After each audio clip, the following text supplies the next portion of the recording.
आज की वीडियो आप लोगों के लिए बहुत ही फ़ायदेमंद है। इसमें सारी जो है वो क्लीनिंग हैक्स है, तो आज की वीडियो को आप लोगों ने बिल्कुल भी स्किप नहीं करना। अस्सलाम वालेकुम, कैसे हैं आप सब? जहाँ रहें खुश रहें।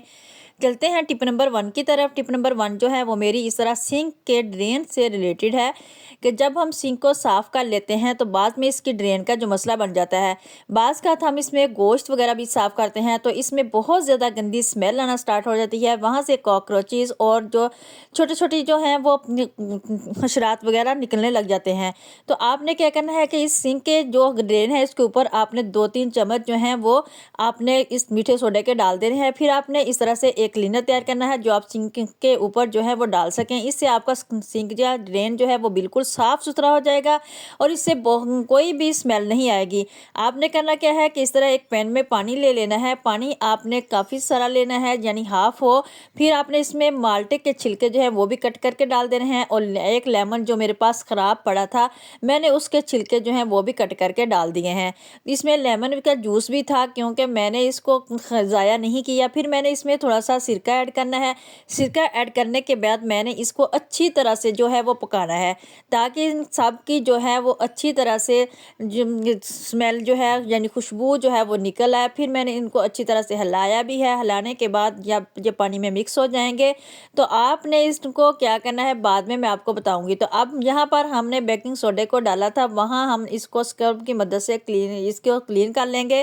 क्योंकि जब हम रात को किचन वगैरह को साफ़ करने के बाद कमरे में आते हैं तो हमारा सिंक जो है उसके ऊपर बहुत ज़्यादा जो है वो कॉकरोचेज़ वगैरह आए हुए होते हैं, छोटे-छोटे हशरात वगैरह भी आए होते हैं। तो इस तरह से आपने इसकी अच्छी तरह से क्लीनिंग कर लेनी है। फिर आपने इसको अच्छी तरह से वॉश कर लेना है, क्योंकि बेकिंग सोडा जो है वो क्लीनिंग का काम करता है। इसकी ड्रेन जो है वो भी बिल्कुल साफ़ हो जाएगी, सिंक भी हमारा बिल्कुल साफ़ हो जाएगा। तो आपने इसको बिल्कुल भी स्किप नहीं करना, आपने वीडियो को फुल वॉच करना है, फिर ही आपको पता चलेगा।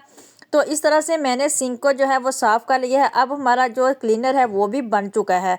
तो इस तरह से मैंने इसके छिलके जो हैं इसके अंदर से अच्छी तरह पकाने के बाद निकाल लेने हैं। निकाल के मैं आपको दिखाऊंगी कि हमने इसको किस तरह से इस्तेमाल करना है। ये क्लीनर जो है हमारे क्लीनिंग के लिए बहुत ही बेहतरीन है। तो आप घर में ही इसको तैयार कर सकते हैं, इससे बहुत अच्छी क्लीनिंग होगी। तो आपने इसको गरम गरम इस तरह से ड्रेन में डाल देना है, जिससे आपका ड्रेन जो है वो बिल्कुल साफ़ हो जाएगा। फिर आपने क्या करनी है कि एक जो है पैन वो गर्म पानी का अच्छी तरह से गर्म करने के बाद फिर एक दफ़ा डाल देना है, क्योंकि जितनी भी इसमें चिकनाई वगैरह होगी, जो भी हमने इसमें बाज़ हम इसमें गोश्त भी साफ़ कर लेते हैं, तो इस तरह के जो है वो सारे ख़त्म हो जाएंगे। हमारा सिंक जब बिल्कुल साफ़ हो जाएगा।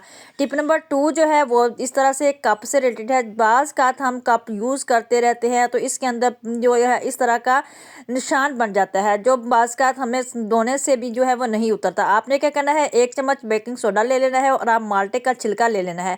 माल्टे का छिलका जो है वो गीला होता है, तो इसमें बहुत ज़्यादा जो है क्लीनिंग पाई जाती है। तो आप इससे अपने बर्तनों को अच्छी तरह से क्लीन कर सकते हैं। ये देखिए मैंने आपको करके दिखाया है, अब बिल्कुल साफ़ हो गया है। अब मैं आपको वॉश करके भी दिखाती हूँ। ये बहुत ही नीट एंड क्लीन हो गया है और इसके ऊपर बहुत सारी शाइन आ गई है। टिप नंबर 3 जो है वो मेरी इस तरह झाड़ू से रिलेटेड है कि झाड़ू के ऊपर कपड़ा रखने से आपकी सारी मुश्किलात हल हो जाएंगी और आपकी घर की क्लीनिंग जो है वो बहुत ही आसानी से कर सकेंगे। ना तो आपको रोज़ रोज़ पोछा लगाना पड़ेगा, ना बार बार आपको झाड़ू देने की ज़रूरत पड़ेगी। एक ही दफ़ा में दोनों काम आपके हो जाएंगे। तो इस तरह से मेरे पास भी एक बहुत ही पुराना जो है वो स्टाइलर पड़ा हुआ था, बहुत नरम था। मैंने इसको इस तरह से झाड़ू के ऊपर लगा देना है। आपने इस तरह से इसको झाड़ू के ऊपर लपेटते जाना है, तो बहुत ही अच्छी तरह से जो लपेटा जाएगा। फिर मैं आपको बताऊंगी कि आपने अपने फर्श की क्लीनिंग जो है वो किस तरह से करनी है। ये देखें, आपने इस तरह से इसको ऊपर लपेटने के बाद क्या करना है, रबड़ बैंड ले लेने हैं। आपने एक रबड़ बैंड जो है वो इसके स्टार्ट में लगा देना है आगे वाली साइड पे, और दूसरा जो है वो इस तरह से आपने दरमियान में लगा देना है। ऊपर से तो आपने इसको पकड़ ही लेना है, लेकिन ये आपके लिए बहुत ही काम का जो है वो क्लीनर तैयार हो गया है। यानी आप इससे पोछा भी लगा सकते हैं। ना तो आपको इस तरह से जब आप झाड़ू लगाएंगे यानी तो इस तरह से आपके पोछा लगाने की ज़रूरत नहीं पड़ेगी। तो इस तरह से देखें मैं आपको करके दिखा रहा हूँ, बहुत ही आसानी से हमारी जो है वो सफाई हो रही है। आपको रमज़ान शरीफ में बार बार झाड़ू लगाने की ज़रूरत नहीं पड़ेगी और ना ही इस बार बार पोछा लगाने की ज़रूरत पड़ेगी। इस तरह से हमारा फ्लश जो है वो बिल्कुल क्लीन हो गया है। इसी तरह से आप इस टूल की मदद से जो है वो आप दीवारों की क्लीनिंग भी कर सकते हैं, क्योंकि बाज़ हमारी दीवारों के ऊपर बहुत ज़्यादा मिट्टी जो है वो जम जाती है। और इस तरह से आप उनको इस अच्छी तरह से जब जितनी देर हम दीवारों को साफ़ ना करें, 2-3 माह के बाद हमें साफ़ कर लेना चाहिए। जितनी देर हम इसे साफ़ नहीं करेंगे तो बहुत ज़्यादा इनके ऊपर मिट्टी जमा हो जाती है, बहुत बुरी लगती हैं और घर भी गंदा लगता है।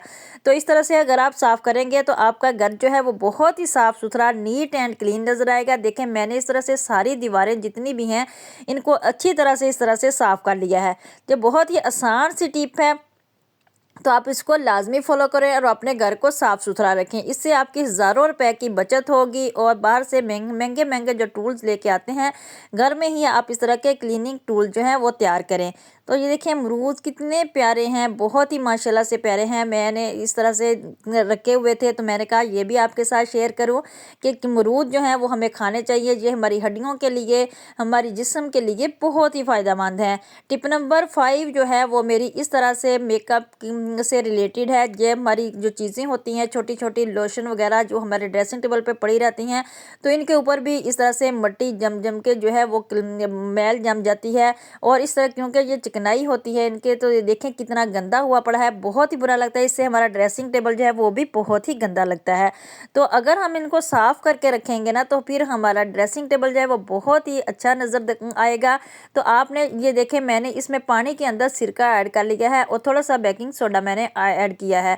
तो बेकिंग सोडा ऐड करने के बाद मैंने इसको इस तरह से इनके ऊपर लगाना है और फिर एक पुराने कपड़े की मदद से साफ़ सुथरा हो तो उसकी मदद से मैंने इनको साफ़ कर लेना है। बहुत ही आसानी से ये साफ़ हो जाएंगे और बहुत ही अच्छी तरह से हम इनकी क्लीनिंग कर सकेंगे। तो उम्मीद करती हूँ आपको मेरी ये टिप बहुत पसंद आएगी। तो इस तरह से हमारी छोटी छोटी जो आप टिप्स होती हैं वो आप लोगों के लिए बहुत ही फ़ायदेमंद होती है। तो ये हमारी ज़िंदगी को बहुत ज़्यादा आसान भी बना देती हैं।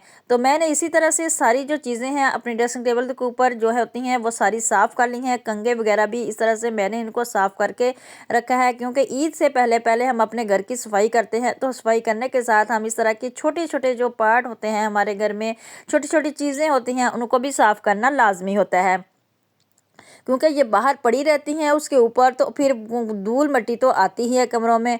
क्यों तो इस तरह से फिर हमने इनको साफ़ करना हमारे लिए बहुत ज़रूरी हो जाता है। अगर इसको साफ़ नहीं करेंगे तो हमारा घर जो है वो बहुत ही गंदा गंदा सा लगेगा। तो सफाई वैसे भी निसफ़ ईमान है, सफाई तो हमें करनी ही चाहिए। इसके साथ जो देखें मैं ये स्क्रब वगैरह जो है या क्लीनर वगैरह जो है, क्लिनजिंग वगैरह जो है, इनको भी मैंने अच्छी तरह से साफ़ कर लिया है। कुछ चीज़ें मैंने आपके साथ शेयर नहीं की, वो भी मैंने साफ़ करके पहले रख दी हैं। तो फिर मैंने सोचा कि ये 2-3 रह गई हैं, इनको भी मैं इनकी क्लीनिंग जो है वो मैं आपके साथ शेयर कर दूं। तो आपने इस टिप को लाजमी फॉलो करना है। ये छोटी छोटी जो टिप्स होती हैं ये हमारे बहुत ही काम की होती हैं। तो इस तरह से मैंने इसको सारे को साफ़ कर लिया है, तो बहुत ही हमारा ड्रेसिंग टेबल जो है वो नीट एंड क्लीन नज़र आएगा और इससे घर की औरतों की जो है वो सलीकामंदी ज़ाहिर होती है। टिप नंबर 5 जो है वो मेरी इस तरह अदरक से रिलेटेड है कि बाज़ औक़ात हमें जल्दी जल्दी में, पहले तो मैंने अक्सर कूट के इसको रख लेती हूँ और इस तरह से फ्रीज़ कर लेती हूँ, क्योंकि इनके लहदा पीस बना के तो फ्रीज़ कर लेती हूँ। आज मेरे पास अदरक नहीं था तो मैंने इसको जल्दी जल्दी से साफ़ करना था, यानी इसको मैंने ग्रेटर की मदद से साफ़ करना था। तो जब हम इसको कूटते हैं, इसको आपने बाज़ औक़ात क्या करना है कि छोटे छोटे पीस इसके करने हैं, क्योंकि इसके अंदर जो लंबे लंबे रेशे होते हैं वो सारे इसी तरह नहीं, वो रेशे जो होते हैं वो बहुत ही बुरे लगते हैं और इससे खाना जो है वो बदमज़ा सा हो जाता है और खाने का टेस्ट भी नहीं आता। तो आपने छोटे पीस इसके करने हैं। छोटे पीस करने के बाद फिर आप इसको कूट लें तो बहुत ही आसानी से ये कूटा जाएगा। तो अब मैं आज आपके साथ जो टिप शेयर करने जा रही हूँ वो बहुत ही अनोखी सी है। तो आपने क्या करना है कि इस तरह से एक ग्रेटर ले लेना है और फिर आपने ग्रेटर की मदद से इसको ऊपर से रब करना है। हमारा अदरक जो है वो बिल्कुल बारीक हो जाएगा जिस तरह हमने इसको कूटा है। बाज़ का तो हमारे पास टाइम नहीं होता जिसकी वजह से हम इसको कूट लें, लेकिन आप इस तरह खड़े खड़े इसको जो है वो कर सकते हैं ग्रेट, और ग्रेट करने के बाद आप इसको सालन में डाल सकते हैं। अगर आपने अभी तक मेरे चैनल को सब्सक्राइब नहीं किया तो आप प्लीज़ सब्सक्राइब कर लें, लाइक करें, शेयर करें और छोटा सा कमेंट भी कर दें। तो इसके साथ ही फिर मैं इजाज़त चाहती हूँ। अपना रखिएगा बहुत सारा ख्याल, दुआओं में याद रखिएगा। अल्लाह हाफिज़।